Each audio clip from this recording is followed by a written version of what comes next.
മറ്റു രാഷ്ട്രീയ പാർട്ടികളെ പോലെ തന്നെ ബി.ജെ.പിയും തെരഞ്ഞെടുപ്പിന്റെ വിജയവും പരാജയത്തെക്കുറിച്ചുള്ള ചർച്ചകളൊക്കെ സംസ്ഥാനത്ത് ആരംഭിച്ചു കഴിഞ്ഞു. പ്രത്യേകിച്ച് സംസ്ഥാന നേതൃത്വം ഉറ്റുനോക്കിയ എ ക്ലാസ് മണ്ഡലങ്ങളിൽ ഒന്നാണ് ആറന്മുള നിയോജക മണ്ഡലം. തുടർന്ന് താമര ചിഹ്നത്തിൽ അടൂരിലും തിരുവല്ലയിലുമാണ് സ്ഥാനാർത്ഥികൾ മത്സരിച്ചത്. മറ്റ് രണ്ട് മണ്ഡലങ്ങളിൽ ഘടകകക്ഷികളായിരുന്നു.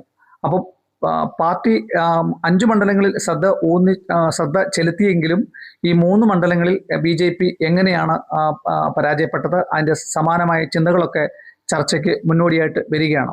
നമ്മളോടിപ്പോൾ ചേരുന്നത് ബി.ജെ.പിയുടെ സംസ്ഥാന ജനറൽ സെക്രട്ടറിയായ അഡ്വക്കേറ്റ് പന്തളം പ്രതാപനാണ്. അദ്ദേഹം അടൂരിലെ സ്ഥാനാർത്ഥി കൂടിയായിരുന്നു. എങ്ങനെയാണ് 5 മണ്ഡലങ്ങളെയും തെരഞ്ഞെടുപ്പിന് ശേഷമുള്ള നിങ്ങളുടെ വിധി നിർണ്ണയം എങ്ങനെയൊക്കെയാണ് അതിനെ കാണുന്നത്? ഈ തെരഞ്ഞെടുപ്പിനെ സംബന്ധിച്ച് ഈ 5 മണ്ഡലങ്ങൾ ഉൾപ്പെടുന്നതാണ് പത്തനംതിട്ട ജില്ല. ഈ ജില്ലയിലെ ഈ തെരഞ്ഞെടുപ്പിൽ 19.5% വോട്ട് നേടി ഒരു വൻപിച്ച വിജയമാണ് NDAക്ക് ബി.ജെ.പിക്ക് ഈ ജില്ലയിൽ ഉണ്ടായിട്ടുള്ളത്. പിന്നെ ഈ തെരഞ്ഞെടുപ്പിനെ സംബന്ധിച്ച് ചില പ്രത്യേകതകളുണ്ടായിരുന്നു.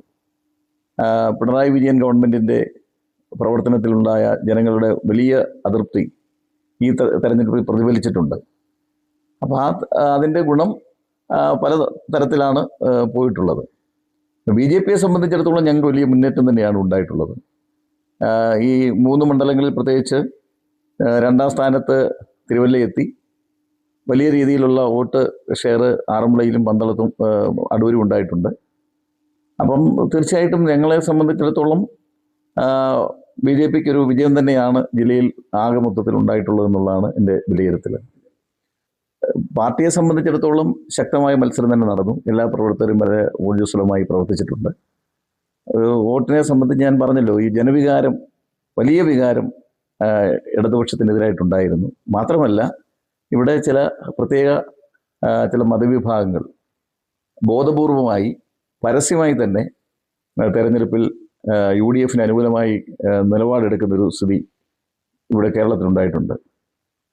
പ്രതിപക്ഷ നേതാവ് നേരിട്ട് തന്നെ എല്ലാവരും എതിർക്കപ്പെടുന്നതും ഇന്ത്യയിൽ തന്നെ വലിയൊരു ഭീഷണിയായി മാറിയ ജമാഅത്ത് ഇസ്ലാമിയെ പോലെയുള്ള സംഘടനകളുടെ പരസ്യമായ പിന്തുണ സ്വീകരിക്കുകയും അത് അംഗീകരിക്കുകയും ചെയ്ത ഒരു രാഷ്ട്രീയ തെരഞ്ഞെടുപ്പാണ് ഇവിടെ നടന്നത്. അപ്പോൾ സ്വാഭാവികമായിട്ടും അങ്ങനെ ചില വിഭാഗങ്ങൾ ശക്തമായി UDFനെ പിന്തുണച്ചു. CPMനോടൊപ്പം നിന്ന ആളുകൾ പോലും UDFന് അനുകൂലമായി വോട്ട് ചെയ്യുന്നൊരു സ്ഥിതി, അത് വലിയ പരസ്യമായ വർഗീയത പറഞ്ഞുകൊണ്ടാണ് ഈ തെരഞ്ഞെടുപ്പിൽ UDF മുന്നോട്ട് പോയതും അതാണ് അവരുടെ വിജയത്തിൻ്റെ ഒരു പ്രധാനപ്പെട്ട കാര്യങ്ങളിൽ ഒന്ന്. വളരെ വർഗീയമായ ഒരു കാഴ്ചപ്പാടോടുകൂടിയാണ് കേരളത്തിൽ UDF LDFും രാഷ്ട്രീയത്തെ കാണുന്നത്. അത് ദൂരവ്യാപകമായ അപകടത്തിലേക്കാണ് നമ്മുടെ സംസ്ഥാനം പോകുന്നത്, രാജ്യം പോകുന്നതെന്ന് നമ്മൾ മനസ്സിലാക്കണം. മതമൊക്കെ നല്ല കാര്യം തന്നെയാണ്, ആരും മതത്തിനെതിരല്ല. പക്ഷേ രാഷ്ട്രീയത്തിൽ സങ്കുചിതമായ മതനിലപാടുകൾ കോൺഗ്രസും CPMും സ്വീകരിക്കുന്നത് നമ്മുടെ രാജ്യത്തിന് നല്ലതാണോ എന്ന് ജനങ്ങൾ ചിന്തിക്കണം. അപ്പം ഏറ്റവും കൂടുതൽ വോട്ട് കേരളത്തിൽ പിടിച്ച ബി.ജെ.പിയുടെ സ്ഥാനാർത്ഥിയാണ് ശ്രീ സുരേന്ദ്രൻ. പക്ഷേ അദ്ദേഹത്തിന് പരാജയപ്പെടേണ്ടതായി വന്നു. കാരണം ക്രോസ് വോട്ടിങ് ഇത് തിരുവനന്തപുരത്തും ഒക്കെ സ്ഥിരമായി നടത്തിക്കൊണ്ടിരിക്കുന്നതാണ്. പക്ഷേ അതിനെ തിരുവനന്തപുരത്ത് നേമത്ത് അതിനെ അതിജീവിക്കുവാൻ ശ്രീ രാജീവ് ചന്ദ്രശേഖരന് കഴിഞ്ഞു, ശ്രീ വി മുരളീധരന് കഴിഞ്ഞു, ശ്രീ വി ഗോകുമാറിന് കഴിഞ്ഞു. അതുകൊണ്ടാണ് അവർക്ക് 3 പേർക്കും വിജയം ഉണ്ടാകുവാൻ കഴിഞ്ഞത്. ഇതല്ലായിരുന്നു യഥാർത്ഥത്തിൽ ക്രോസ് വോട്ടിംഗ് ഇല്ലെങ്കിൽ യഥാർത്ഥ തെരഞ്ഞെടുപ്പ് ജനങ്ങൾ രാഷ്ട്രീയത്തിൻ്റെ അടിസ്ഥാനത്തിലാണ് നടത്തിയിരുന്നെങ്കിൽ 15 സീറ്റ് BJP NDA മുന്നണിക്ക് ലഭിക്കുമായിരുന്നു. അപ്പോൾ അത് തകർത്തത് LDFും UDFിലെയും ഒരു വർഗീയ കൂട്ടുകെട്ടാണ്. മതേതരത്വം എന്ന് പറയുകയും അതിന് വിരുദ്ധമായി പ്രവർത്തിക്കുകയും ചെയ്തുകൊണ്ടിരിക്കുന്നത് ഇന്ന് ഇന്ത്യയിൽ കോൺഗ്രസും ഇടതുപക്ഷ പാർട്ടികളുമാണ്. അതിനൊരു വലിയ തിരിച്ചടിയാണ് ഇപ്പം ഈ തെരഞ്ഞെടുപ്പിൽ അവർക്ക് ലഭിച്ചുകൊണ്ടിരിക്കുന്നത്. തമിഴ്നാട്ടിൽ പോലും CPMും കോൺഗ്രസും മുസ്ലിം ലീഗും ഉൾപ്പെടുന്ന DMK മുന്നണി പരാജയത്തിലേക്ക് പോയി. പിന്നെ നാണമില്ലാത്ത ആളുകൾ ഇന്നലെ വരെ വിളിച്ചുകൊണ്ടിരുന്ന പിതാവിനെ മാറ്റി പറയാൻ ഒരു മടിയുമില്ലാതെ ഒരു രാഷ്ട്രീയത്തിൻ്റെ ഒരു മാന്യതയും കാണിക്കാതാണ് കോൺഗ്രസിൻ്റെ 5 MLAമാർ ആ സ്റ്റാലിനോട് പോലും പറഞ്ഞില്ലെന്നാണ് നമുക്ക് പത്രവാർത്തകളിലൂടെ മനസ്സിലാക്കി കഴിയുന്നത്. ഒറ്റ സുപ്രഭാതത്തിൽ രാഷ്ട്രീയമൊക്കെ മാറുന്നതൊക്കെ സ്വാഭാവികമാണ്, മുന്നണി മാറുകയും ചെയ്യാം. പക്ഷെ അതിനൊരു രാഷ്ട്രീയ മര്യാദ കാണിച്ചില്ല. CPM കാണിച്ചു പോലും, CPMും ലീഗും കാണിച്ച മര്യാദ പോലും കാണിച്ചില്ല എന്നാണ് സ്റ്റാലിൻ പറഞ്ഞിരിക്കുന്നത്. ആ മുന്നണി വിട്ടില്ലേ NDA മുന്നണി. അപ്പം അതാണ് കോൺഗ്രസിൻ്റെ നിലപാട്.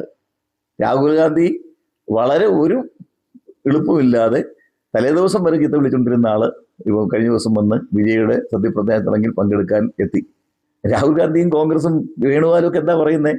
കഴിഞ്ഞ 12 വർഷത്തെ ഭരണത്തിന്റെ പരാജയമാണെന്ന്. നമ്മളാണോ, ഈ ഭാരതമാണോ യുദ്ധം വിളിച്ചു വരുത്തിയത്? അപ്പൊ അതുപോലെ വളരെ സങ്കുചിതമായ രാഷ്ട്രീയം, ആ രാഷ്ട്രീയമാണ്. അതുകൊണ്ടാണല്ലോ ഒരു മുഖ്യമന്ത്രിയെ പോലും തീരുമാനിക്കാൻ ഇത്രയും തെരഞ്ഞെടുപ്പ് കഴിഞ്ഞിട്ട് കഴിയാത്ത ഒരു പാർട്ടിയായി കോൺഗ്രസ് അധപ്പതിച്ചിരിക്കുന്നത്. വോട്ട് ഷെയർ വർദ്ധിപ്പിച്ചതിൻ്റെ ആഹ്ലാദത്തിലാണ് BJP സംസ്ഥാനത്തുള്ളത്. പിന്നെ തൊഴിലിൽ കുടിച്ച് പഠിച്ച് അതിൻ്റെ മുന്നോട്ടുള്ള പ്രയാണത്തിൽ പാർട്ടി എത്തുമെന്നുമാണ് BJPയുടെ സംസ്ഥാന ജനറൽ സെക്രട്ടറി ആയിട്ടുള്ള അഡ്വക്കേറ്റ് പ്രതാപൻ കേരള വിഷൻ ന്യൂസിനോട് പങ്കുവച്ചത്. ക്യാമറമാൻ പ്രദീപ് അങ്ങാടിക്കലിനൊപ്പം പ്രസാദം ജെ, പത്തനംതിട്ട.